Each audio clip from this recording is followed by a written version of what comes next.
Bonjour, bienvenue sur Edimorph.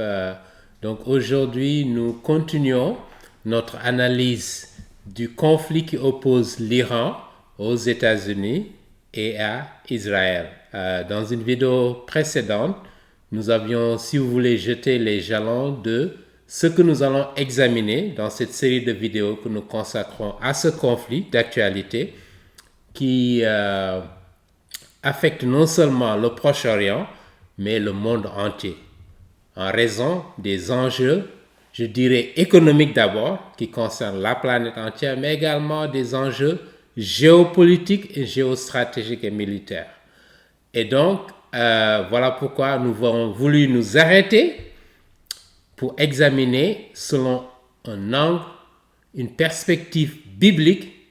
Et pourquoi nous insistons, cette perspective biblique est essentielle pour comprendre les enjeux d'aujourd'hui, pour comprendre ce qui se dessine en ce moment dans le monde en 2026, d'accord, et qui va, je dirais, définir les contours de ce que va être le conflit qui va éclater à la fin des temps.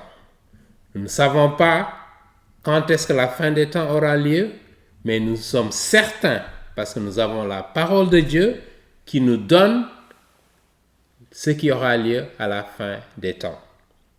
Ayant cet avantage absolu dont je parlais la dernière fois, nous sommes dans une meilleure position pour comprendre ce qui se passe aujourd'hui et ce qui va se dessiner à la fin des temps. Et voilà pourquoi il est important de toujours revenir à la parole de Dieu, qui est la vérité absolue révélée à l'humanité tout entière. Que vous soyez chrétien ou pas, l'information qui est contenue dans la parole de Dieu devrait vous interpeller.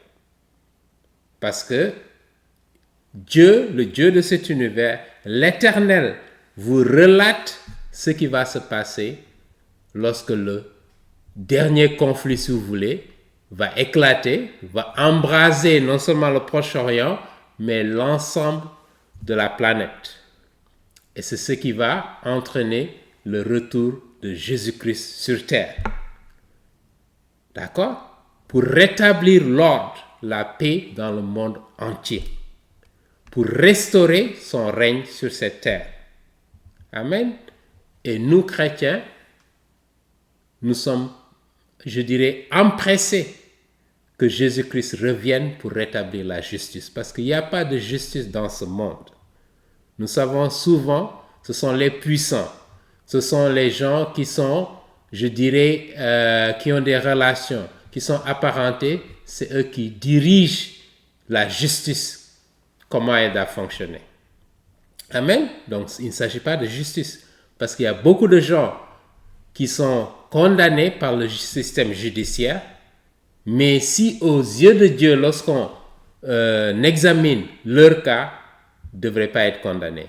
Et des gens qui devraient être condamnés, mais à cause de cette justice défaillante que nous avons dans ce monde. Ok? Donc, on n'a pas la justice à laquelle aspire l'être humain. Mais Jésus-Christ, et ça c'est la bonne nouvelle, va nous apporter cette justice, va nous apporter la paix dont le monde a besoin pour vivre une vie, je dirais, heureuse sur cette terre. Une vie non seulement où on s'épanouit, mais une vie qui va plaire au Dieu de cet univers, l'Éternel, parce qu'il va instaurer la loi divine sur cette terre. Amen. Et nous ne pouvons que, je dirais, regarder vers cet horizon. Parce que nous, chrétiens, nous ferons partie des gens qui seront sur cette terre pour bénéficier de cela. Je ne le dis pas parce que j'ai un privilège particulier, mais en tant que chrétien, j'ai ce privilège-là. D'accord? Mais ce privilège, tout être humain a la possibilité d'avoir ce privilège. Il suffit de vous remettre à Dieu, de rechercher la vérité, et il va vous révéler cette vérité. Cette vérité ne se trouve pas dans le Coran, par exemple. Cette vérité ne se trouve pas dans les écrits des hindous. Le Bhagavad Gita, les Vendus, hindous, je dirais les Vedas hindous, si vous voulez. Ok? Ça ne se trouve pas dans aucun livre autre sacré. Pourquoi? Parce que ne serait-ce que l'exemple de ce conflit que nous allons examiner sur cette série de vidéos vous prouve qu'il n'y a que la parole de Dieu qui peut nous donner la vérité.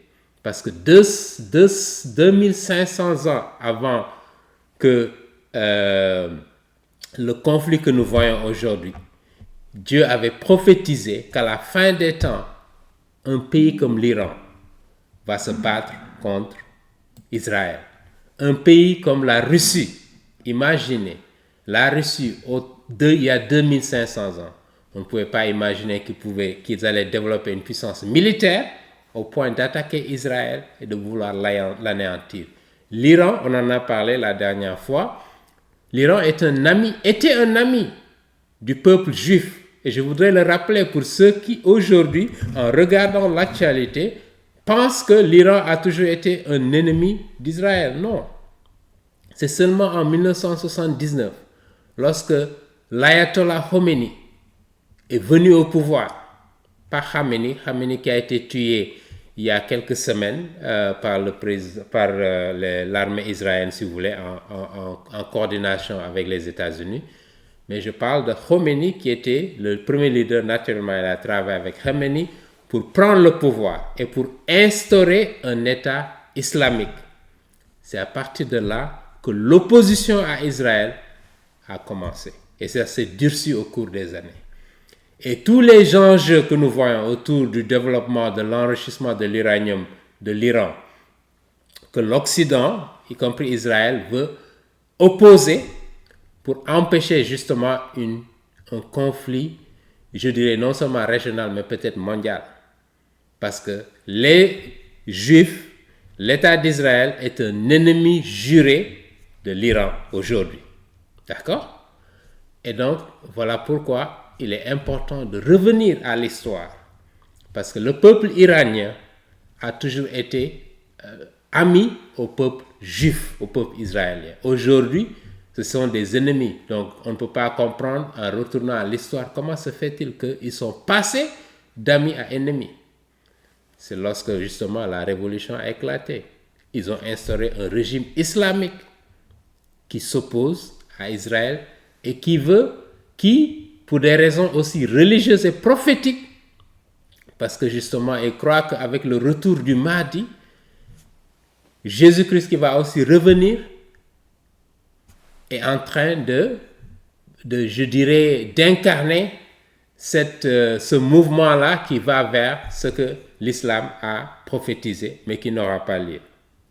Parce que justement, ça contredit beaucoup de choses qui sont dites dans la parole de Dieu et qui se sont avérées être vraies. Rien de ce qui a été prophétisé ne s'est réalisé dans le Coran. Ne vous fiez pas à ce que je vous dis, allez vous-même faire vos recherches. D'accord? Donc, rien de ce qui est prophétisé dans le Coran n'a été concrétisé qu'on peut voir de façon concrète dans l'histoire.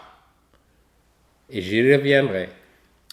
Mais par contre, dans la parole de Dieu, dans le livre d'Ézéchiel, on nous parle d'un conflit, on nous donne la configuration des pays, d'accord, qui vont constituer les alliés à la fin des temps pour attaquer Israël. Et je vous dirai par la suite, on nous y reviendra. Mais laissez-moi camper un peu avant qu'on entre dans le vif de notre présentation. Un peu le décor sur l'actualité. Je ne passe pas beaucoup de temps à regarder l'actualité parce que j'ai beaucoup d'autres chats à fouetter. Mais en parcourant un peu les nouvelles, aujourd'hui, donc, les États-Unis ont décrété un cessez-le-feu avec les Iraniens pour cesser les hostilités temporairement et négocier une voie de sortie de cette situation. D'accord? Et j'ai appris il y a quelques heures que les États-Unis qui avaient fixé un délai, je pense, aujourd'hui c'est mardi 21, de demain mercredi, pour la fin de ce cessez-le-feu. Parce que si l'Iran ne s'accordaient pas au plan qu'ils ont proposé, à ce qu'ils ont avancé comme proposition, ils allaient reprendre la guerre. Mais on apprend il y a quelques instants que les États-Unis ont repoussé ce délai-là. D'accord? Ce qui peut apporter un soulagement à des populations désemparées qui ne savent pas où donner de la tête parce qu'il y a des risques que des bombes qui éclatent entraînent des morts du côté de l'Iran comme du côté d'Israël ou de Liban, etc. Et donc, pour recadrer un peu l'enjeu actuel, donc les États-Unis, dans le contexte actuel, ont décidé de bloquer les ports iraniens qui sont le long de leur côte ouest. Voilà, leur côte ouest par où les navires passent pour aller distribuer le pétrole, le gaz et toutes ces ressources-là dont l'Occident a besoin, l'Europe a besoin, les pays asiatiques comme le Japon, la Chine, l'Inde, etc. ont besoin pour fonctionner, leurs industries, leurs entreprises, etc. et les gens pour circuler, pour se déplacer, etc., y compris le reste du monde. Et donc, les prix ont grimpé, beaucoup souffrent justement de cette situation. Parce que les Iraniens ont décidé de bloquer justement ce détroit d'Ormuz, ce fameux détroit, pour que les navires ne passent pas, ou en tout cas quand ils passent, ils ont leur contrôle, ils appliquent des tarifs qu'ils veulent, etc. Ils en tirent profit. D'accord? Les Américains ont décidé qu'on ne va pas les laisser faire. On va bloquer justement les passages entrants et sortants du détroit d'Ormuz par ces navires-là pour empêcher aussi à l'Iran de bénéficier de cette situation. Parce qu'ils avaient naturellement un avantage de prendre contrôle du détroit d'Ormuz. Le président américain leur a dit d'ouvrir le détroit d'Ormuz pour permettre la circulation, le commerce international. Et donc, ils ont décidé de bloquer les ports. Et ça, justement, pour asphyxier l'économie iranienne et pour les empêcher d'avoir des ressources pour reconstruire leur base militaire, etc., pour naturellement nourrir l'économie nationale et payer tous ceux qui sont impliqués dans la guerre, etc. Et donc, ça crée un blocage. Les Iraniens ont des demandes, les Américains et les Israéliens ont des demandes, donc il faut se mettre à la table des négociations.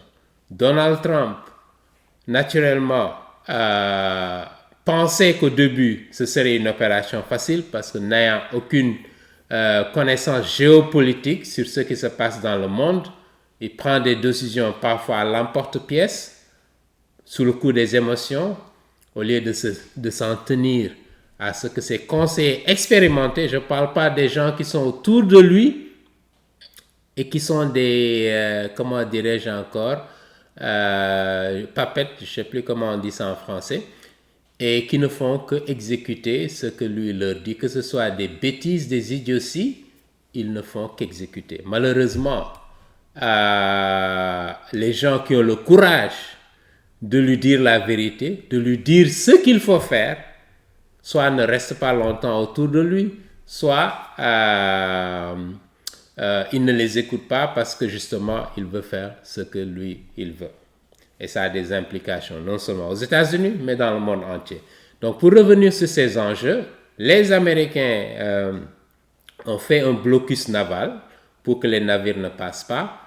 Les Iraniens qui ont bloqué le détroit d'Ormuz pour pouvoir contrôler le commerce, les navires qui passent et le commerce du pétrole, du gaz et d'autres ressources naturelles, aujourd'hui ne sont plus en mesure aussi de bénéficier de cela, y compris les autres nations qui pourraient tirer avantage de cela. Voilà donc le contexte dans lequel nous sommes aujourd'hui, en avril, le 21 avril 2026, la situation dans le monde. On sait que au Liban, au nord d'Israël, il y a les Hezbollah qui se battent contre Israël et également il y a le cessez-le-feu, mais on dirait qu'il y a des combats qui continuent. Les Houthis au Yémen également se positionnent pour se battre contre Israël, donc un certain nombre de nations. Et lorsque nous regardons dans la Bible le conflit d'Ézéchiel, du chapitre 38 et 39, on voit les mêmes protagonistes, ou en tout cas la plupart d'entre eux, qui sont là mobilisés dans cette guerre actuelle entre l'Iran et les États-Unis et Israël. Et donc cela nous fait penser que les contours sont en train de se dessiner en 2026 de ce que va être le conflit d'Ézéchiel, qui, comme je l'ai dit, ça peut arriver dans 3 ans, ça peut arriver dans 1 an, on n'en sait rien, dans 100 ans, peut-être dans 1000 ans. Mais ce qui est certain, c'est que l'Iran, en tant que nation, et nous reviendrons sur comment on a identifié l'Iran, la Russie, la Turquie, etc., un certain nombre de pays qui vont faire partie de ce conflit. Aujourd'hui, lorsque vous regardez la géopolitique, vous vous rendez compte que l'Iran déjà a la première puissance dans la région, parmi les pays musulmans, je dis bien, je dois être précisé parce que Israël a soit la même puissance ou une plus grande puissance. Ça peut être un petit pays de façon, selon la géographie, je dirais, la dimension géographique, c'est un petit pays, mais qui a une puissance militaire. Et nous y reviendrons. L'Iran, qui a une étendue qui couvre des millions de kilomètres carrés, d'accord, a aussi la plus grande puissance de la région. Voilà pourquoi, en ce moment, durant ce conflit, ils utilisent cet avantage-là pour attaquer leurs voisins arabes ou musulmans, je dirais, tels que l'Arabie Saoudite, les Émirats arabes, Qatar, Koweït, etc., qui sont alentours, mais qui n'ont pas cette puissance militaire. Économiquement, c'est des pays riches à cause du pétrole. Ils n'ont pas vraiment une base industrielle, contrairement à ce qu'on peut voir en Occident, mais ils bénéficient de ces pétrodollars. Et le jour où ces pétrodollars vont disparaître, je ne sais pas où est-ce qu'ils vont retourner parce qu'ils n'ont pas cette base industrielle pour diversifier leur économie et pour ne pas dépendre essentiellement du pétrole, du gaz et ses ressources naturelles qui peuvent s'épuiser et qui peuvent entraîner une forte dépendance, je dirais, de l'Occident et des autres pays dans les années à venir si ils n'arrivaient pas à diversifier leur économie. Voilà un challenge qui se pose à eux également et qui les met dans une fragilité en plus du manque, je dirais, de la faiblesse militaire comparée à l'Iran. Donc l'Iran, dans ces discussions, dans ces négociations, considère comme un atout de pouvoir, je dirais, attaquer ses voisins pour mettre les États-Unis dans une position difficile de négociation. Parce que les États-Unis ont la pression de ces pays arabes qui ont des investissements aux États-Unis et dans les pays occidentaux. Et donc, ils n'ont pas intérêt à ce que ces pays-là soient exposés aux attaques des Iraniens. Et voilà pourquoi les discussions sont nécessaires pour sortir de cette ornière, pour sortir de cette situation difficile. Et il faut espérer, il faut prier que nos dirigeants, que ce soit les Iraniens, que ce soit les Américains, les Israéliens, fassent preuve de sagesse pour minimiser les dégâts humains, pour trouver des solutions qui permettent à l'économie de reprendre, à l'économie d'être relancée, pour permettre surtout aux pays en développement, qui sont les plus grandes victimes de cette situation. Parce que surtout les pays qui n'ont pas de ressources pétrolières et qui dépendent essentiellement du pétrole qui est fourni par le monde entier et dont on dit que 20% de ce pétrole passe par le détroit d'Ormuz. Et donc, ça a des enjeux économiques considérables pour beaucoup de pays en développement, en Afrique en particulier, en Amérique latine, etc. et les pays pauvres d'Asie, qui dépendent essentiellement des ressources qu'ils peuvent générer, du pétrole qu'ils peuvent importer de ces pays-là. Voilà pourquoi il est extrêmement important, compte tenu de ces enjeux-là, de comprendre ce qui se dessine aujourd'hui dans ce monde. Voilà pourquoi à Edimof, nous voulons nous arrêter pour examiner justement ce que la Bible nous dit pour mieux comprendre les enjeux de ce conflit. Amen. C'était une très longue introduction, mais là, je veux entrer dans le vif pour vous montrer rapidement là où on était et les questions auxquelles nous essayons de répondre dans cette édition spéciale que nous consacrons au conflit de l'Iran contre les États-Unis et l'Arabie et Israël. D'accord? Regardons un peu le plan que nous avions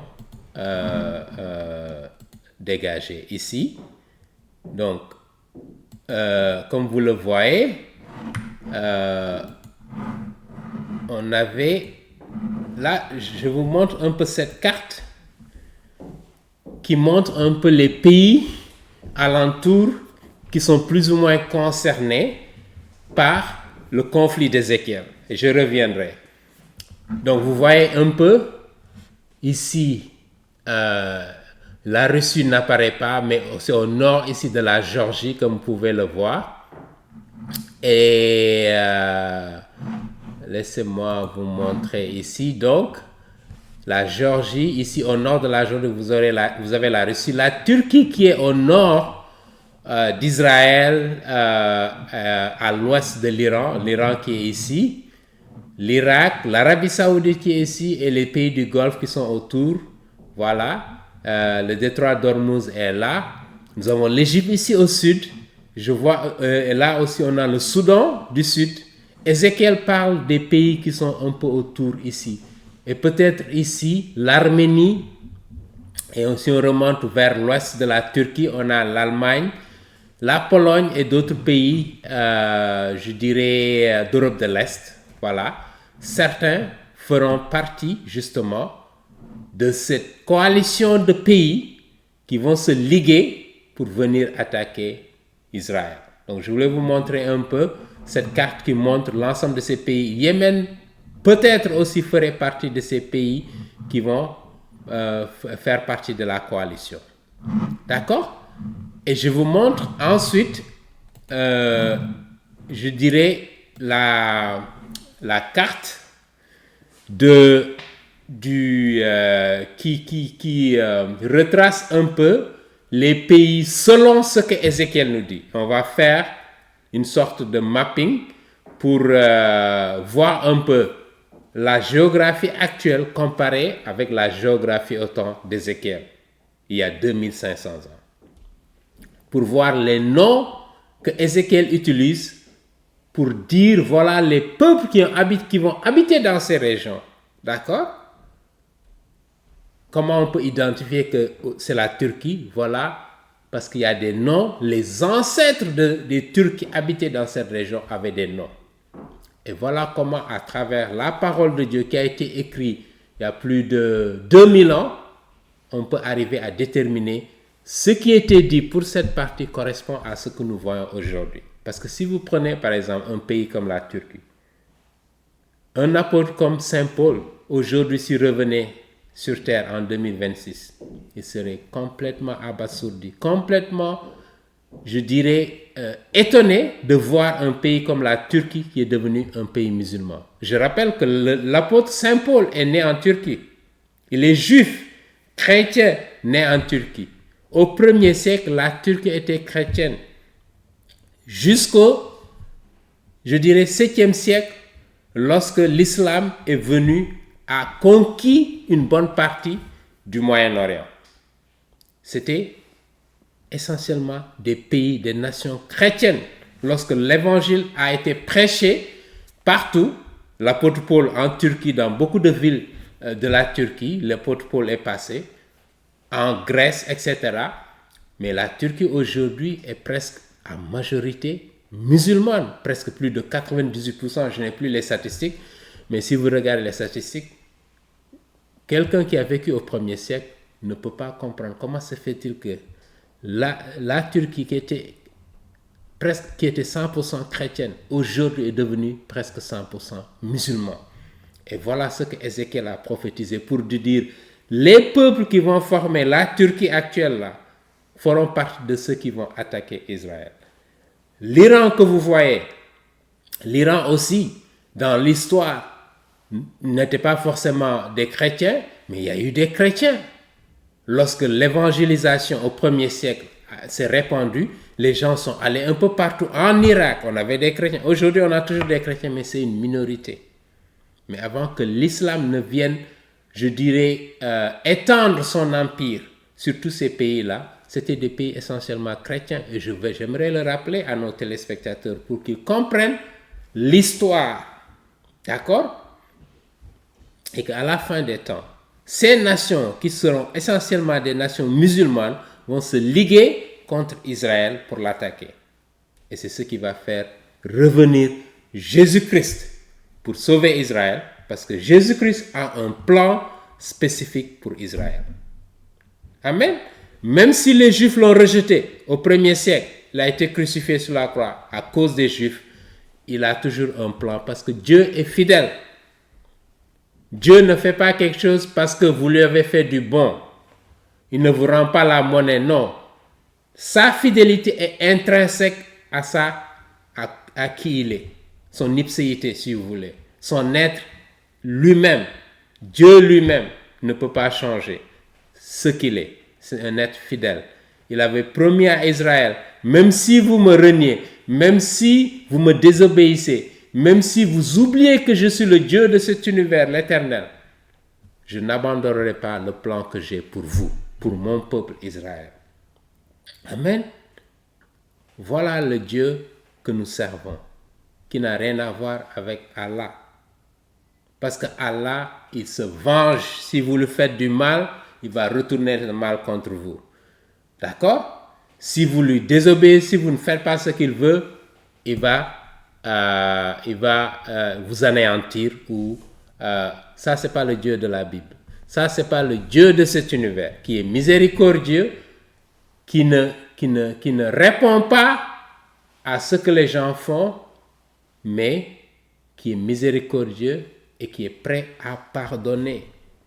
Voilà le Dieu que nous servons et que nous voulons que vous nous écoutiez, que vous connaissiez. En allant où?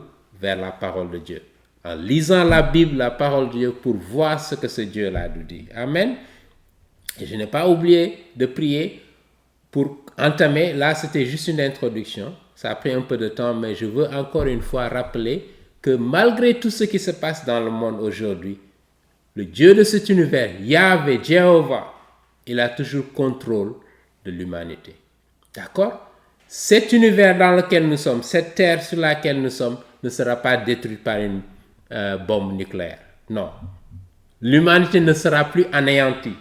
Contrairement au temps de Noé, où Dieu a détruit tous les êtres humains pour reconstruire l'humanité à partir de Noé, de sa femme et de ses 3 enfants. D'accord? Shem, Ham et Japheth. Japheth ou en français. D'accord? Il a reconstruit tout l'univers. Ce n'est pas un mythe. Ça, c'est la vérité historique qu'on peut remonter. On n'a pas le temps aujourd'hui d'en parler, mais pour vous rappeler que c'est de là d'où on est venu. Et Dieu a fait la promesse parce qu'il a détruit le monde entier par l'eau. Il ne détruira pas le monde jusqu'à la fin des temps où les armées qui vont se lever contre Israël vont toutes être détruites. Et nous allons y revenir dans le chapitre 38 et 39. Donc nous voulons remercier le Dieu de cet univers qui nous a laissé sa parole en nous donnant l'assurance que ce qui est contenu dans sa parole va se concrétiser jusqu'au iota. D'accord? Rien de ce qu'il a dit qui devrait arriver ne va être brisé. Vous pouvez avoir cette assurance. Voilà pourquoi nous sommes reconnaissants de cette vérité qu'il nous a laissée. Et voilà pourquoi à Edimof, nous voulons partager cette vérité avec tout le monde. Nous voulons nous assurer que vous avez l'information sur ce qui va se passer à la fin des temps.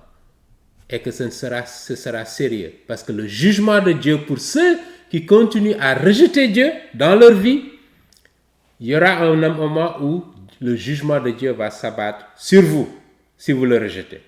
Jésus-Christ, c'est lui le Dieu de cet univers. Si vous le rejetez, Il arrivera un jour où vous allez être jugé. Si vous êtes encore sur cette terre, si vous ne mourrez pas encore, si vous assistez à la fin des temps, il y aura un jugement. D'accord? Dieu est juste, il est miséricordieux, il est un Dieu d'amour infini, mais il a tout ça comme caractéristique. Il n'est pas seulement amour. Pour dire tout ce que vous faites, il accepte, il vous pardonne. Non. Il vous a donné les règles du jeu. Si vous portez votre foi en Jésus-Christ qui est venu mourir à votre place parce que vous devez mourir à cause de vos péchés, à cause de nos péchés, nous devons mourir et être séparés de Dieu pour l'éternité. Mais parce que Jésus-Christ est mort à notre place, il nous a dit, quiconque croit en moi, c'est tout ce dont vous avez besoin pour avoir la vie éternelle. Et donc la balle est dans votre camp. Si vous persistez dans votre incrédulité, si vous persistez à résister l'appel de Dieu pour vos vies, pour tourner vos vies vers Jésus-Christ, un jour vous allez être confronté à ce jugement-là. Amen. Et le jugement de Dieu, vous ne voulez pas de cela. Il vaut mieux souffrir sur cette vie que d'affronter le jugement de Dieu dans l'au-delà. D'accord? Ou à la fin des temps. Parce qu'il va revenir Jésus-Christ pour détruire tous les ennemis de Dieu, tous ceux qui s'opposent à lui. Il va instaurer un règne de justice, de paix et, je dirais, d'abondance dans le monde. Voulez-vous faire partie de cette société-là? Encore une fois, la balle est dans votre camp. Le salut, c'est aujourd'hui, parce que demain ne vous est pas compté. Vous ne savez pas si vous serez là demain. Dieu peut prendre votre souffle de vie ce soir, aujourd'hui ou demain. Donc, agissez aujourd'hui. Tournez-vous vers Jésus-Christ, vous qui m'écoutez. Amen. Que le Seigneur bénisse notre rencontre, qu'il ouvre vos cœurs, qu'il nous illumine de sa parole et que nous puissions partager ce que lui, il a révélé. Rien de plus, rien de moins que ce qu'il a révélé dans sa parole. Amen. Qu'il me dépouille de toute, de toute tendance à vouloir biaiser son message. Qu'il me dépouille de tout orgueil, de toute chose qui m'empêche de révéler sa parole, de partager sa parole telle qu'elle. Dans l'amour, mais dans la fidélité. Parce que c'est cela qui définit notre ministère. Nous ne voulons pas dire quelque chose qui ne correspond pas à ce que la parole nous a dit. Et peu importe ce que d'autres gens croient, si ce n'est pas en ligne avec ce que la parole de Dieu nous devons la rejeter. Quel que soit leur diplôme, quelle que soit leur puissance, quelle que soit leur autorité, quel que soit ce que beaucoup de gens, combien de gens les suivent, peu importe. Parce que c'est la parole de Dieu. Lorsque Jésus est mort, et il n'y avait que les apôtres pour porter le témoignage de la résurrection de Jésus-Christ comme le Seigneur de cet univers, ils étaient seulement, 12 apôtres, avec l'apôtre Paul, et puis d'autres disciples. D'accord? Et c'est eux qui ont commencé le mouvement. Parce qu'ils avaient la conviction, ils ont vu Jésus-Christ ressusciter. Ils ont vu se concrétiser ce qu'il leur avait annoncé. Qu'elle allait mourir et ressusciter. Alors là, ils n'ont plus d'excuses. Ils sont allés mourir pour porter le message de Jésus-Christ. Pour vous dire que lorsque vous avez la vérité, d'accord? C'est cette vérité-là qui vous permet de résister même lorsque des gens sont prêts à vous tuer. Vous dites allez-y. Parce que vous savez que lorsque vous allez quitter cette terre, vous serez en présence de l'Éternel parce que vous avez porté votre foi en Jésus-Christ.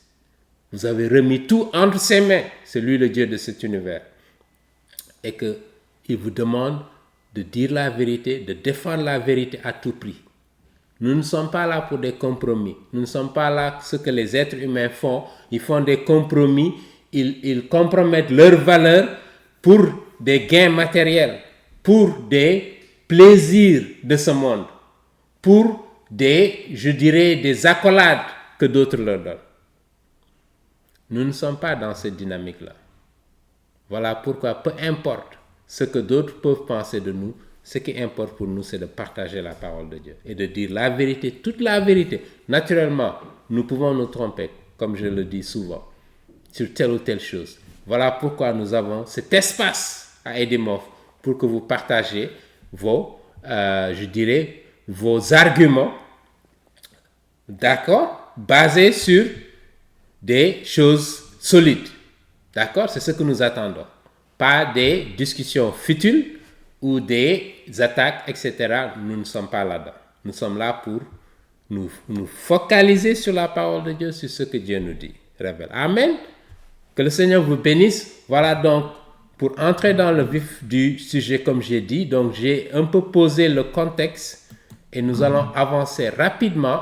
Je vous disais que j'allais montrer la carte du livre d'Ézéchiel, tel que Ézéchiel l'a mentionné, comment les nations sont configurées sur la carte, sur la géopolitique mondiale, et en comparaison avec cette carte que nous voyons ici, justement à l'écran. Laissez-moi vous montrer cette carte pour que vous voyez un peu.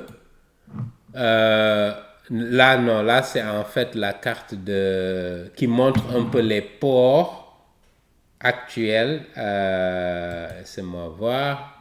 Voilà, ça c'est un peu l'actualité. Je voulais montrer un peu l'actualité, comment les Américains ont bloqué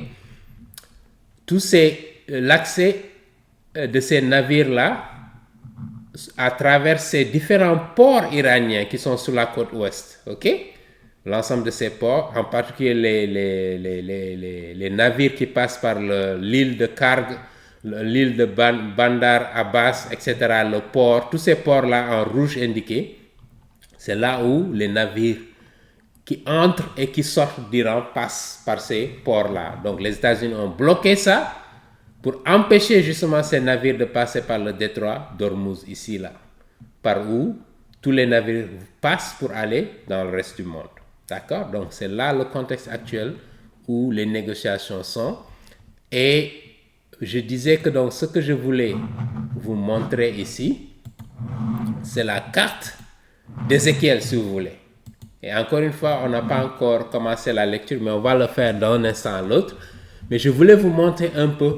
Vous voyez, ça, c'est la même zone géographique que la carte précédente que je vous ai montrée. OK? À peu près. Ce n'est pas exactement, mais c'est à peu près. Vous voyez un peu? Donc, toute cette zone-là, avec la Russie au nord, ici, dans la carte qui montre ici, donc vous voyez Magog, ce qui est appelé Magog ici au nord, c'est la Russie. Et nous voyons ici, Meshek et Tubal, la Turquie qui se présente. Gomer, ça n'apparaît pas sur leur carte, mais c'est la zone de l'Allemagne, de la Pologne et un peu quelques pays d'Europe de l'Est. Voilà, qui sont dans cette zone ici. Togarma correspond plus ou moins à l'Arménie, la Géorgie, qui sont un peu au sud de la Russie ici et à l'est de la Turquie. Israël est là. Nous avons Kouch, qui est l'Éthiopie, et nous y reviendrons, qui fera partie de cette coalition des nations qui vont attaquer Israël, au sud d'Israël justement, et Kouch pourrait inclure le Soudan, le nord du Soudan, qui est musulman aujourd'hui, comme on le sait, et également peut-être le Yémen, qui est en bas là, vers le bas, qui pourrait faire partie de cette coalition. D'accord? Non, quelque part en bas ici, Shiba, etc., vers le Yémen. Et on voit à l'ouest de la Libye, on voit donc les pays qui sont à l'ouest de la Libye, c'est justement les pays d'Afrique du Nord, l'Algérie, le Maroc, la Tunisie, etc. Donc, il semble que ce seront aussi des pays qui feront partie de cette coalition. Aujourd'hui, lorsqu'on voit que tous ces pays-là sont des pays musulmans, à part la Russie, et naturellement l'Allemagne qui va venir d'Europe de l'Ouest, tout le reste de ces autres pays sont des pays musulmans. L'Éthiopie, comme je le disais, il y a une bonne partie de la population qui est musulmane aujourd'hui, même si traditionnellement l'Éthiopie c'est un pays orthodoxe, donc chrétien. Et la Turquie naturellement qui est musulmane, l'Iran qui est musulman, et quel autre pays encore qui va être entré dans le conflit. Donc ces pays-là. Et curieusement, certains sont sur la touche en train d'observer comment la Russie et ses alliés vont attaquer Israël. Et parmi ces pays, il y a par exemple l'Arabie Saoudite qui fait partie de ces pays, peut-être les Émirats Arabes Unis, L'Égypte, comme je vous le disais, qui n'entre pas dans ce conflit. Et on le voit, Ézéchiel en parle 2500 ans avant. L'Égypte, comme je le rappelais, a des accords particuliers depuis l'accord de Camp David de 1979, qui fait qu'il se méfie d'attaquer Israël. Naturellement, en 1900, c'était avant les accords de 79, après l'indépendance lorsque les Juifs sont revenus en Israël en 1948, d'accord, ils ont déclaré leur indépendance, la guerre a éclaté en 48. En 56, il y a eu une autre guerre, et puis en quelle année encore, il y a eu une autre guerre contre Israël, et Israël a remporté ces guerres-là de façon miraculeuse. Un seul pays entouré de tous ces pays, il les a battus, il a récupéré des terres, ok, que ces pays musulmans-là avaient. Donc, après ces accords, en 1979, donc l'Égypte faisait partie des pays qui avaient attaqué Israël. Mais en 1979, ils ont eu des accords avec Israël. Et depuis ce temps, on peut sentir la méfiance de l'Égypte par rapport à Israël.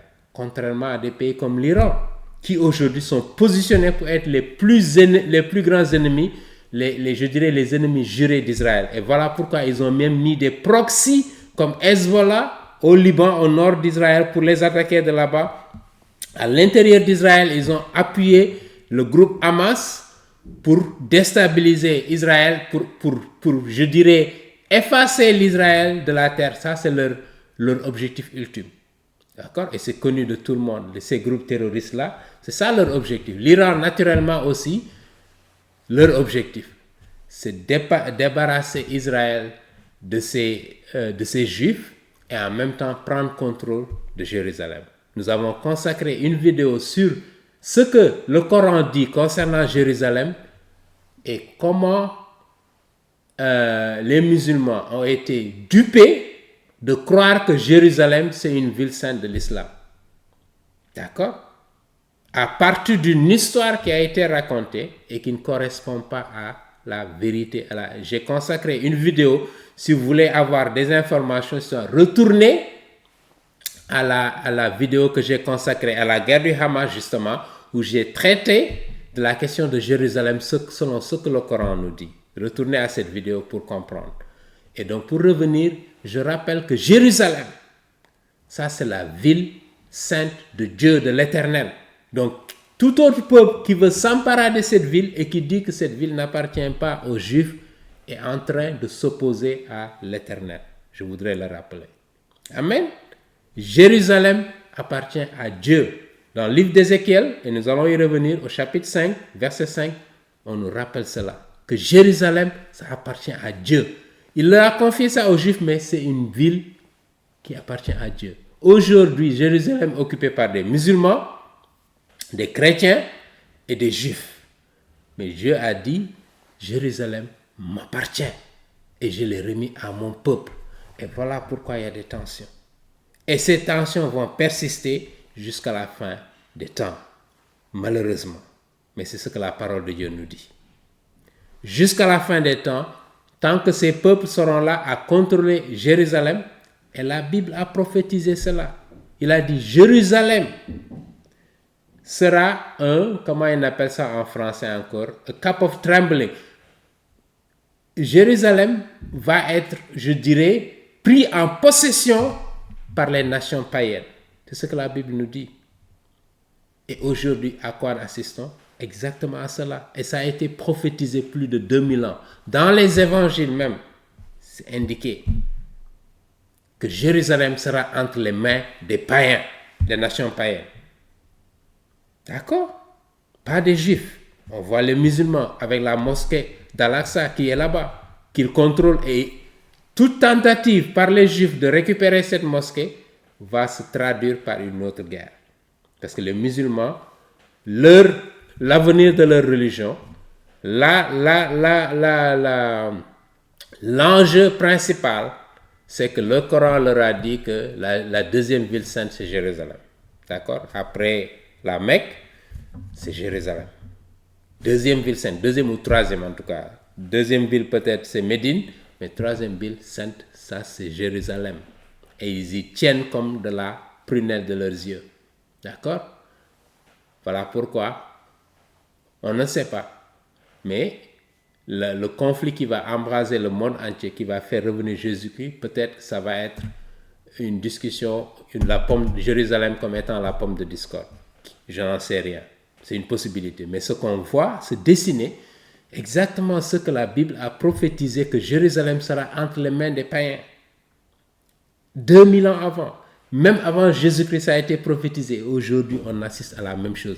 Le livre de Zacharie, et là nous y reviendrons, pas Ézéchiel, Zacharie, qui a vécu vers 450 avant Jésus-Christ, un siècle après Ézéchiel, prophétise que Jérusalem sera un terrain où les nations vont se battre. Jérusalem. Il n'a pas dit même Israël, il a dit Jérusalem. Et aujourd'hui, on voit comment Jérusalem est source de tension dans le monde. Amen. Pour confirmer, corroborer la véracité de la parole de Dieu. Encore, on continue. Donc, je disais ici, donc, ce conflit, et nous reviendrons sur cette carte-là, pour montrer que, justement, tous ces pays-là dont parle la parole de Dieu, ok, les populations qui habitaient ces zones au moment où Ézéchiel écrivait, on retrouve cette configuration aujourd'hui dans le monde. Le conflit iranien contre Israël et les États-Unis, on peut comprendre en regardant cette carte-là que c'est ce qui se dessine. On voit les nations autour, la Perse, qui est l'Iran aujourd'hui. Et nous avons d'autres pays autour qui vont faire partie de cette coalition, qui vont attaquer Israël. D'accord? Je reviens sur les questions que nous allons aborder dans cette vidéo, ici. Les questions que nous allons aborder. La première question, la guerre Iran-Israël était une matérialisation de la prophétie d'Ézéchiel. Nous avions répondu par la négative et aujourd'hui, en lisant le livre d'Ézéchiel, nous allons obtenir la réponse. D'accord? En le lisant, on verra clairement, visiblement, que justement, ce n'est pas une matérialisation de la prophétie d'Israël, mais ça peut être le balbutiement qui va conduire justement à cette guerre d'Ézéchiel dont parle la Bible. Qui sait? D'accord? Deuxième question. Assistons au début de la Troisième Guerre mondiale. C'est possible. Je n'en sais rien. Mais on voit les contours qui se dessinent ici. On n'est pas à l'abri d'une conflagration mondiale. Aujourd'hui, les discussions entre les États-Unis et l'Iran semblent bloquées. Donald Trump a étendu le cessez-le-feu, je ne sais pas, à une date illimitée qui n'est pas précisée, comment on appelle ça encore, à repousser sine die la date de cessation, je dirais, de fin du cessez-le-feu. On ne sait pas ce qui va se passer. Les Iraniens campent sur leur position, cherchent à négocier, à gagner, je dirais, des points dans cette guerre, dans les négociations. On ne sait pas où est-ce que ça va aboutir. En particulier, sachant que la Chine et la Russie sont encore tapis dans l'ombre. On ne sait pas ouvertement ce qu'ils comptent faire, mais ils suivent de près les développements, les discussions, les négociations, parce que d'abord, ils ont des enjeux économiques et géostratégiques majeurs dans cette région, et donc ils ne vont pas juste se laisser rester dans la défensive.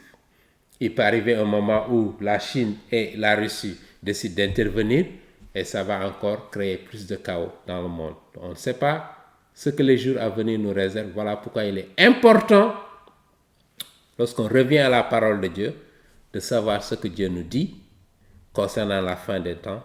Et deuxièmement, d'être préparé pour toute éventualité. Parce que comme je l'ai dit, le salut, l'évangile que nous prêchons, c'est pour aujourd'hui. Et vous ne pouvez pas dire je vais attendre demain, après-demain. Non, aujourd'hui c'est le jour du salut. Repentez-vous, tournez-vous vers Jésus-Christ, parce que vous ne savez pas ce qui va se passer demain. Amen. Prenez votre vie au sérieux. Ne vous contentez pas juste de faire des choses quotidiennes que vous faites tous les jours. Changez de cap. Orientez-vous vers ce qui est important dans la vie. Ce qui est plus important, je veux dire. Donnez priorité à ce qui est plus important, qui est Dieu. Le vrai Dieu de cet univers. Cherchez à le connaître. Parce qu'il dit que si vous me cherchez, vous allez me trouver. Quelqu'un qui est sérieux, qui veut connaître le vrai Dieu de cet univers, il va s'ouvrir à lui. Mais si vous vous entêtez, encore une fois, de dire, moi j'ai mes croyances, j'ai ce que je crois, peu importe ce que tu vas dire, un jour, vous allez le regretter. Parce que nous avons la vérité contenue dans la parole de Dieu. Il n'y a pas une autre vérité. Il n'y a pas plusieurs vérités que Dieu a révélées. Non. Il est passé par les Juifs, les prophètes juifs, je dis bien, ok, pour révéler sa parole.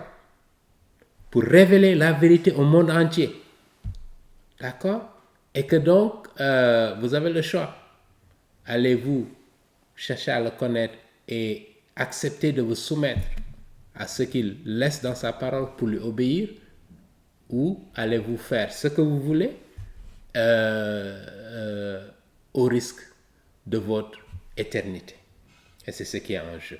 Et j'aime toujours le rappeler parce que c'est important. Même si nous examinons le conflit au Moyen-Orient, il est important de revenir toujours sur l'enjeu ultime. D'accord? Parce qu'un jour, nous tous ne serons plus là. D'accord? Et ce qui est important, où est-ce que vous allez passer l'éternité?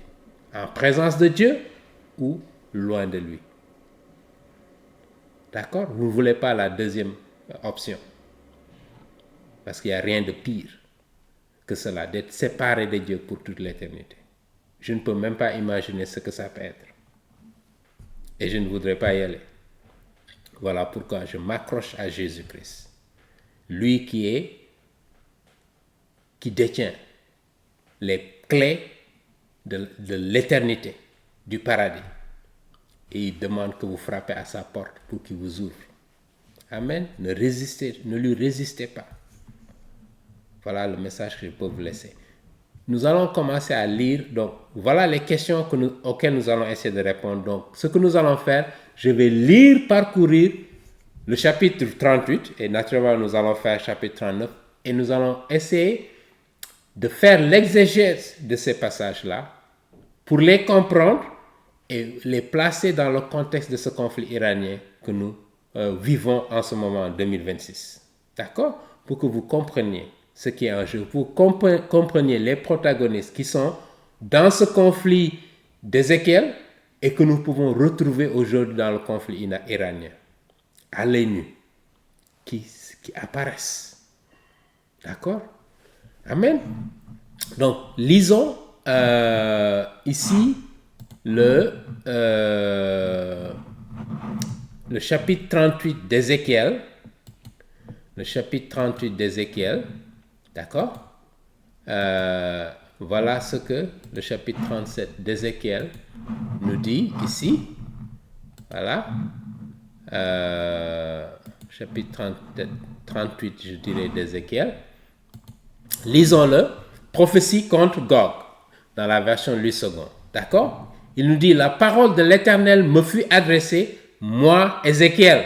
Et je rappelle qu'Ézéchiel, encore une fois, était en exil lorsque Dieu lui a fait cette révélation. En exil où? À Babylone. Babylone, c'est l'Irak, si vous voulez, en Irak. Il était en exil parce que les Babyloniens contrôlaient le monde en ce moment, vers 600 avant Jésus-Christ.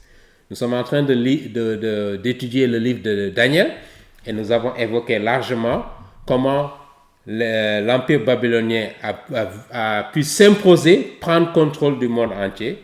Vous voulez avoir des informations, retournez à nos vidéos sur Daniel. Et donc, ils ont été exilés à Babylone, en Irak actuel. Donc, le prophète Ézéchiel qui reçoit un message de Dieu pour lui dire, adresse-toi à une personne qui s'appelle Gog. Ok? Regardons encore c'est qui ce personnage dont Ézéchiel parle. D'accord? On y reviendra. Tourne ta face, il dit fils de l'homme, s'adressant à Ézéchiel, tourne ta face vers Gog, au pays de Magog. Je vous ai montré une carte tout à l'heure où Magog est au nord, c'est la Russie, et nous reviendrons vers le prince de Roche. Ce Gog-là, on nous dit que c'est le prince de Roche, de Méchec et de Tubal. Nous reviendrons sur ces termes-là. Je vous avais dit que Ézéchiel, qui a vécu il y a 2500 ans, lorsqu'il veut parler d'une région, il utilise les noms de ses ancêtres-là. Parce que nos ancêtres, on ne peut pas les changer. On peut changer des noms dans l'avenir. Une ville qui s'appelait Leningrad, aujourd'hui s'appelle, je ne sais plus comment, une ville qui s'appelait Petrograd, aujourd'hui s'appelle autre chose, Moscou ou quelque chose comme ça. Une ville qui s'appelait Léopoldville, en RDC Congo, aujourd'hui s'appelle Kinshasa ou je ne sais plus quelle autre ville. Donc, si on dit Léopoldville ou bien Petrograd, si vous voulez, donc c'est les noms anciens pour dire des peuples qui habitaient cette zone-là. Voilà le nom de ce peuple-là. Donc, Ézéchiel, qui a vécu dans cette période, a utilisé les noms de ces pays-là au moment où, je dirais, leurs ancêtres habitaient dans ces pays. D'accord?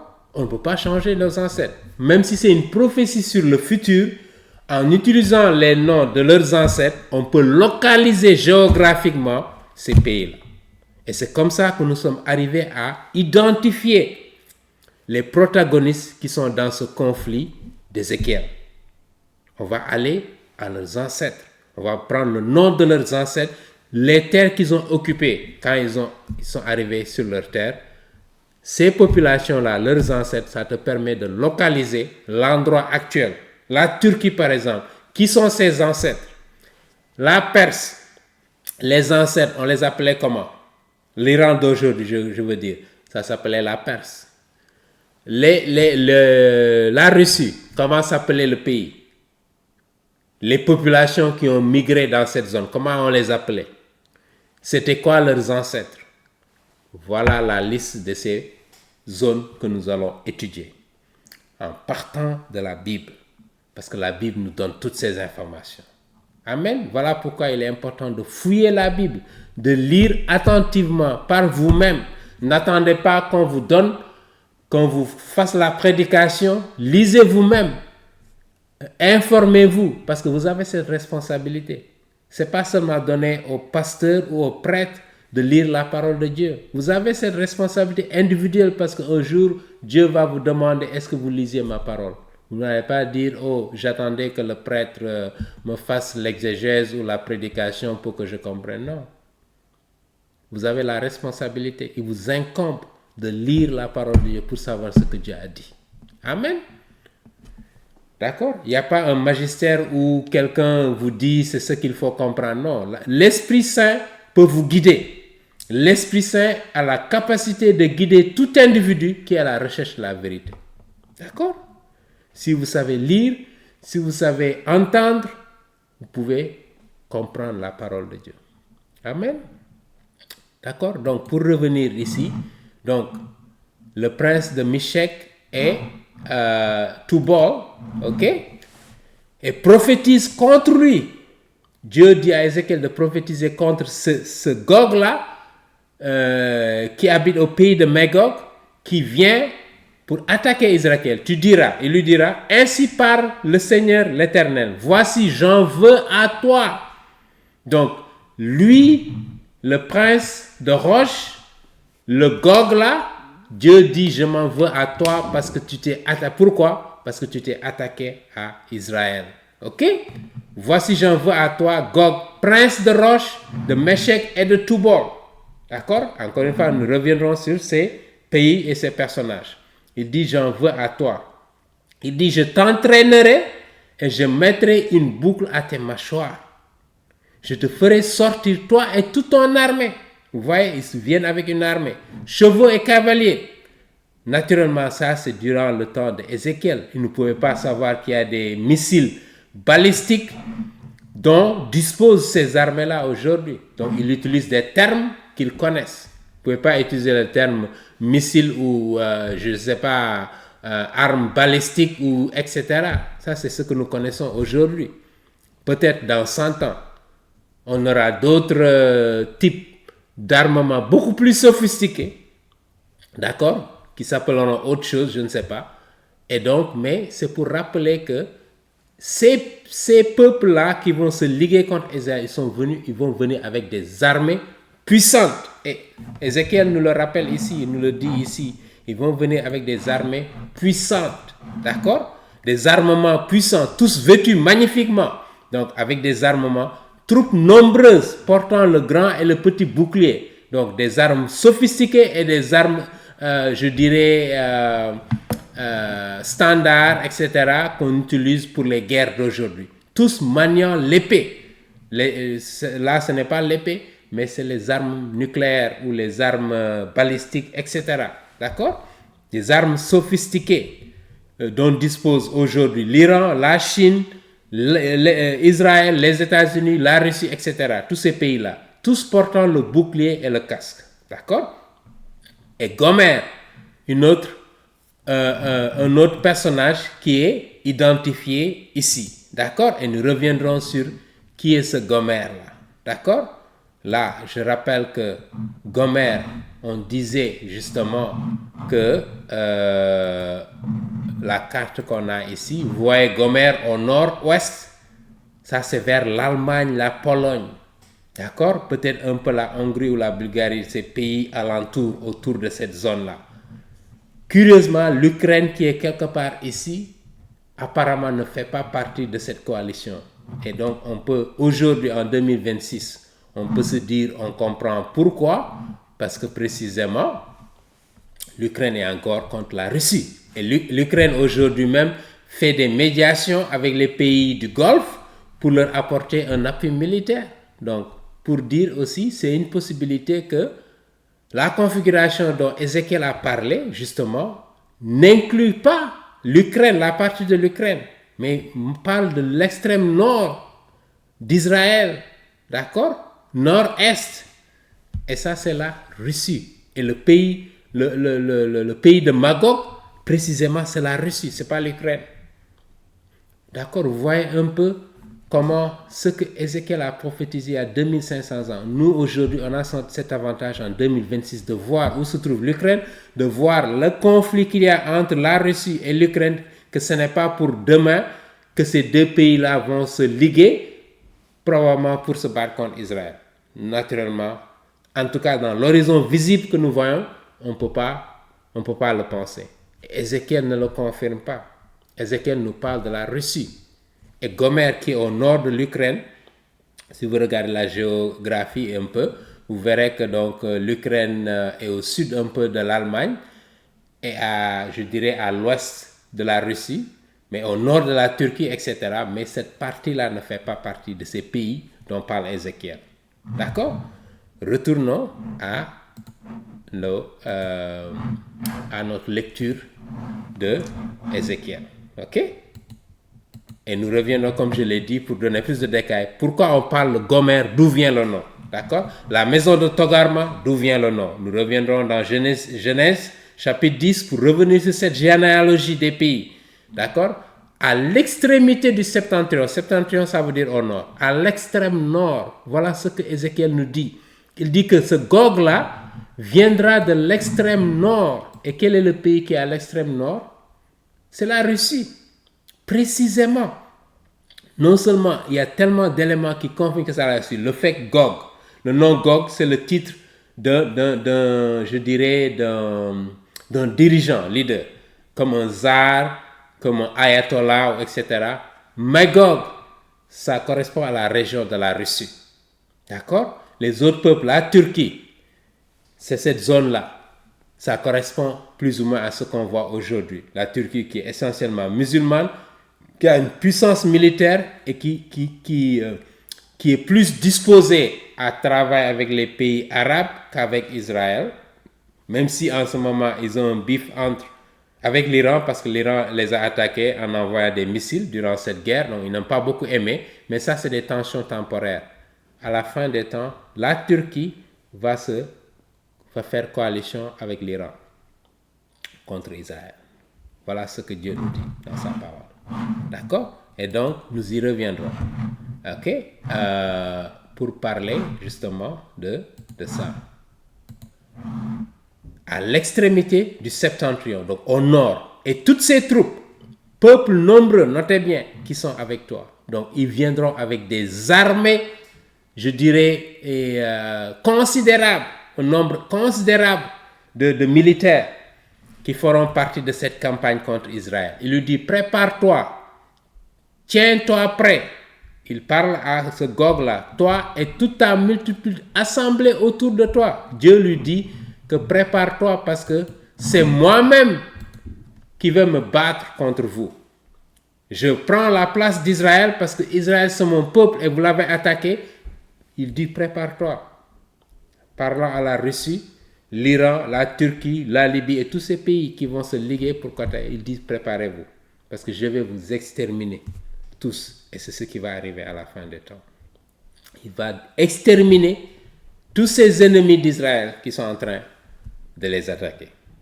D'accord? Dieu lui-même. Et je vous disais la dernière fois que les États-Unis n'apparaissent pas dans ce scénario-là. Et cela nous amène à nous poser des questions parce qu'aujourd'hui, en 2026, les États-Unis restent la première puissance mondiale, économique et militaire. Naturellement, ça peut être un débat aujourd'hui parce qu'il y a un basculement qui se passe avec la Chine qui prend le monopole, le contrôle si vous voulez, au niveau économique et au niveau militaire. La Chine est en train de prendre contrôle. Et la Bible corrobore ce basculement. D'accord? Voilà pourquoi peut-être on peut comprendre pourquoi les États-Unis à la fin des temps, on ne les voit pas. On ne voit pas les États-Unis. C'est curieux. Les États-Unis qui sont l'allié principal d'Israël, on ne les voit pas à la fin des temps. Et voilà comment on peut comprendre qu'Israël est seul dans cette situation. Parce qu'à tout moment, les États-Unis seraient toujours prêts à venir soutenir Israël. Parce qu'à cause des intérêts, je dirais, économiques qu'ils ont, la puissance que les Juifs ont, non seulement aussi aux États-Unis, mais un peu partout dans le monde, fait qu'ils s'allient naturellement avec Israël.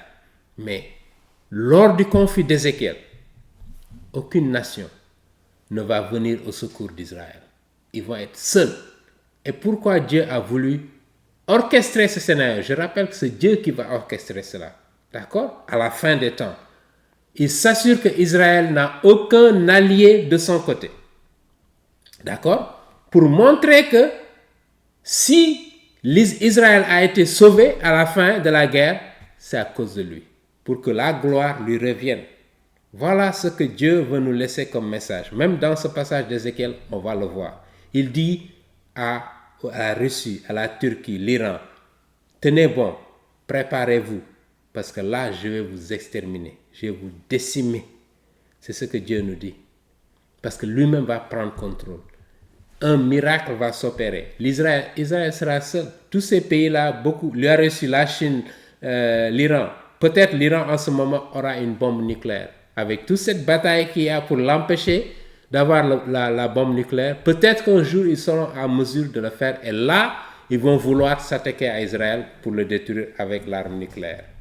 C'est une possibilité. On n'en sait rien.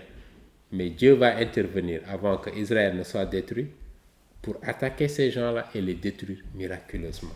C'est ce que Ézéchiel nous dit dans le chapitre. Continuons. Je vais lire rapidement pour qu'on finisse au moins de lire et qu'on revienne sur l'exégèse. Parce que j'aimerais qu'on ait le contexte et qu'on, à la fin, toi et ta multitude assemblée autour de toi, sois leur chef. La Russie était en tête. Après bien des jours, tu seras à leur tête. Après bien des jours. Après quelque temps. Quand la Bible dit des jours, ça peut être des centaines d'années. Ok? Dans la suite des années, tu marcheras contre le pays dont les habitants échappés à l'épée auront été rassemblés d'entre plusieurs peuples sur les montagnes d'Israël. Donc, il parle du peuple juif ici, qui vont revenir sur leur terre. Ça a été concrétisé en 1948. Nous avons évoqué beaucoup de vidéos dessus. Retenez cela. C'est une prophétie. Ézéchiel, je le rappelle, quand il écrivait cette prophétie, les Juifs étaient en exil. Donc lui-même, il ne peut pas imaginer quand est-ce que les Juifs vont revenir sur leur terre, peuplée et être attaqués. Il se demandait, j'imagine, quand il a reçu cette prophétie, comment ça va se faire. Aujourd'hui, c'est une évidence. Nous avons Israël qui est dans son pays, qui est une nation reconnue aujourd'hui et qui est entourée de pays musulmans qui se liguent contre lui. Et voilà que Dieu nous dit que les Juifs vont revenir sur leur terre et ils vont être attaqués. Amen. Beaucoup de prophéties se sont concrétisées dans ce qu'Ézéchiel nous dit ici. Auront été rassemblés d'entre plusieurs peuples. Donc les Juifs sont venus de partout en 1948 pour revenir sur leur terre d'Israël. D'accord? Que Dieu leur avait laissé. Retirés du milieu des peuples. D'accord? Ils seront tous en sécurité dans leur demeure avant que les Russes ne les attaquent. Et on reviendra sur ce terme sécurité-là. Qu'est-ce que ça veut dire? Qu'est-ce qu'on entend? Ils seront en sécurité. Parce qu'en ce moment, quand on voit les Juifs, comment ils sont barricadés, ils sont entourés de tous ces pays musulmans-là qui sont prêts qu'à les exterminer, à les annihiler. Ok? Mais Dieu dit qu'ils sont en sécurité. Ça peut vouloir dire deux ou trois choses. Être en sécurité dans ce contexte, ça peut vouloir dire que malgré la menace qui pèse sur eux, parce qu'ils ont cette puissance militaire, aucun de ces pays ne peut rien contre eux. Donc ils sont sécurisés. Et ils ont l'appui des États-Unis, ça peut être, et peut-être de quelques pays occidentaux, qui fait que ça leur donne un avantage sur ces autres pays. Donc ils sont sécurisés, malgré le fait que on a tous ces pays arabes qui sont contre eux, qui n'ont Dieu que pour détruire Israël.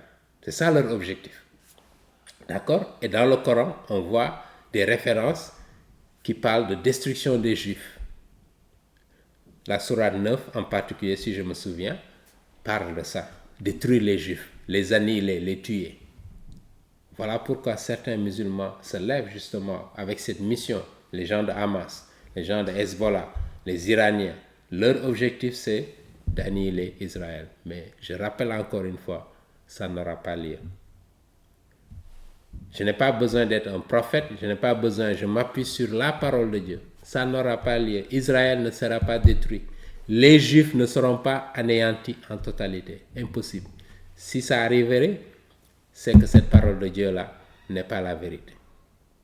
C'est ce qui est en jeu. Voilà pourquoi je le défends bec et ongle pour dire que quiconque pourra contredire ce que Dieu a dit, ok, sera le Dieu de cet univers.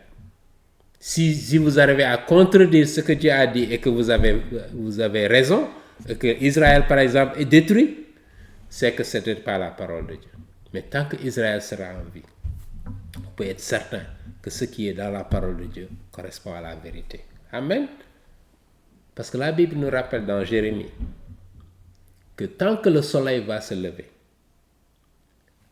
à l'est, se lever à l'ouest du moins et se coucher à l'est, je ne me rappelle plus. Maintenant, tant que le soleil va se lever et se coucher, la nation d'Israël ne disparaîtra pas. C'est ce que la Bible nous dit.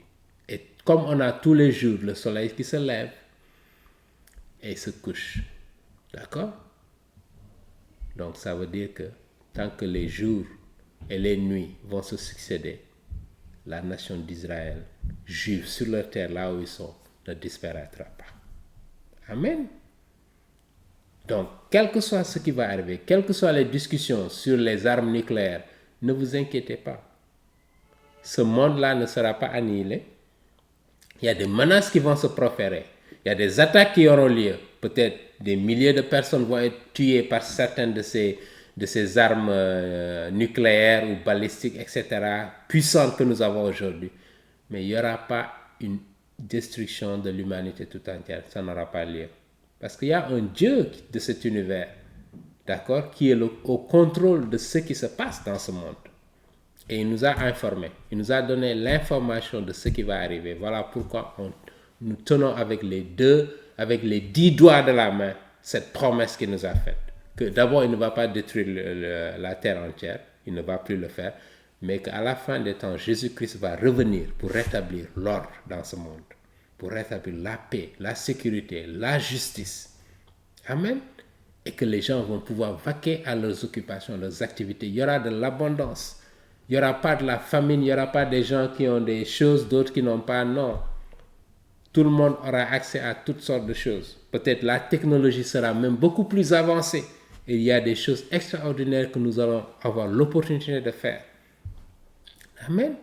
Ce sera la paix. Et Jésus-Christ va régner pendant 1000 ans. Amen. Plus que je dirais, comment ça s'appelle encore, plus de malédiction, plus de maladies, plus de tout ça, ça va disparaître pendant 1000 ans. Pourquoi? Parce que Satan est enchaîné pendant 1000 ans. Parce que toutes ces atrocités qu'on voit dans le monde, Satan, d'une manière ou d'une autre, est impliqué là-dedans. Mais quand on va l'enchaîner, il n'aura plus la possibilité de faire quoi que ce soit. Pendant 1000 ans, il y aura la paix, il y aura la tranquillité, il y aura l'épanouissement de l'être humain. D'accord? Il n'y aura pas de mort. Il y aura, je dirais, c'est une période assez particulière. Ceux qui sont nés après le millénium, certains d'entre eux peuvent mourir. Mais ceux qui ont été enlevés par Jésus-Christ avec un corps glorifié ne mourront plus.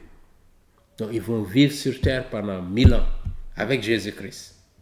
Et si vous êtes chrétien, vous ferez partie de ces gens-là. Peu importe la dénomination à laquelle vous appartenez. Si vous portez votre foi en Christ, encore une fois, je le rappelle, c'est ce qui est essentiel pour avoir le salut.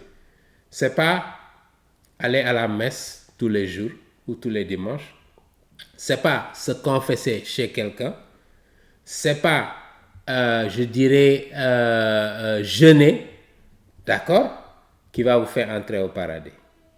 C'est pas prêcher l'évangile qui va vous faire entrer au paradis. C'est croire que Jésus-Christ est mort pour vos péchés. Il est mort à votre place pour vous pardonner vos péchés.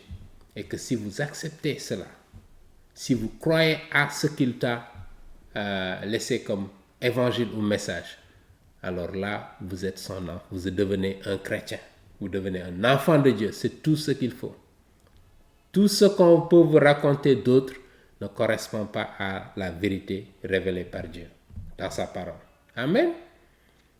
Voilà, donc, on va s'arrêter ici. Je vois que j'ai fait plus d'1 heure. Donc, on va essayer de continuer la lecture du chapitre 38. Et après la lecture du chapitre 38, nous allons faire l'exégèse. Parce qu'il y a quand même plus de 20, je dirais combien, 23 versets. Donc, je ne veux pas m'empresser. Je m'arrête là. Donc là, on s'est arrêté au verset 11. Et dans une prochaine vidéo, nous allons revenir sur ce chapitre 38-là. Pour le lire en entier, je vous ai un peu campé le décor, le contexte historique, etc. pour vous donner une idée. Nous allons le parcourir, faire l'exégèse et le comprendre en rapport avec la guerre iranienne et répondre aux 3 questions auxquelles nous avons, les 3 questions que nous avons posées au début et auxquelles nous allons essayer de répondre dans cette série de vidéos. Restez accrochés, continuez à méditer sur la parole de Dieu. Le livre d'Ézéchiel en particulier, chapitre 38-39, comme ça vous permet d'avoir une meilleure vue lorsque nous allons aborder ces 2 chapitres, examiner, je dirais faire l'interprétation de ces deux chapitres. Ça vous permettra d'avoir une meilleure idée de ce qui est raconté. Parce que parfois, si vous n'avez pas le contexte, si vous n'avez pas une bonne compréhension de ce que Ézéchiel veut nous rappeler ici dans ce conflit-là, vous aurez du mal à comprendre. Et en même temps, nous allons essayer de répondre à ces 3 questions. Amen. Demeurez bénis, que le Seigneur vous garde, qu'il vous guide, qu'il vous illumine pour que vous le connaissiez, le seul vrai Dieu. Et connaître Dieu, c'est ce qui vous donne la vie éternelle. Jean 17 nous le rappelle. C'est connaître le vrai Dieu. C'est cela qui vous ouvre les portes de la vie éternelle. Si vous ne le connaissez pas, vous ne pourrez pas entrer. Vous ne pourrez pas entrer. Amen. Donc prenez ça au sérieux. C'est cela l'enjeu le plus important. Les enjeux géopolitiques, économiques, avec cette guerre du Golfe, avec toutes les conséquences que nous savons sont importantes. On ne peut pas le nier, mais plus important que cela, c'est l'enjeu spirituel. Où allez-vous passer l'éternité lorsque vous quittez cette terre? Pour le savoir, allez à la source qui est la parole de Dieu pour le comprendre, pour le savoir. D'accord? Lisez la parole de Dieu. Et Dieu se révélera à vous, vous révélera cette vérité. Et vous allez vous repentir, vous tourner vers lui. D'accord? Et vous allez donner priorité à une vie de sainteté qui plaise à Dieu après vous être retenti. Amen. Bonne soirée et nous prions pour la paix dans le monde. Nous prions pour que des négociations pour aboutir à des solutions viables qui permettent au commerce de reprendre, qui permettent au pays de se remettre sur les rails. Le pays du Golfe qui aujourd'hui ont eu beaucoup de dégâts matériels, qu'ils puissent reconstruire leurs économies et que Dieu, qui est le prince de la paix, nous donne la paix, donne la sagesse à nos leaders, en particulier des gens comme Donald Trump et d'autres qui travaillent avec lui, ses ministres, etc., que Dieu leur donne la sagesse de penser à l'humanité, dont leurs décisions, que leurs décisions affectent de façon directe ou même indirecte. Qu'ils pensent à ces gens-là avant de prendre ces décisions, que Dieu les aide à faire preuve de sagesse. Une sagesse qui vient de Dieu, pas la sagesse humaine, une sagesse divine pour prendre les bonnes décisions. D'accord? Pour la paix dans le monde, pour que la vérité de l'évangile soit propagée partout dans le monde et que la justice de Dieu s'établisse sur cette terre. C'est une prière, mais on sait que ça n'aura pas lieu parce que nous sommes des êtres faillibles, des êtres humains. Et en plus, beaucoup d'entre nous ne se soumettent pas à la parole de Dieu. Voilà pourquoi nous avons trop de problèmes dans ce monde. Parce que chacun veut agir selon sa propre conscience, selon sa propre vérité, et on fait fi de la vérité absolue qui vient de Dieu. Il faut retourner à cette vérité absolue de Dieu et se soumettre à ça, parce qu'il n'y a que ça qui peut nous sauver. Amen. Merci beaucoup de votre attention et que Dieu vous bénisse.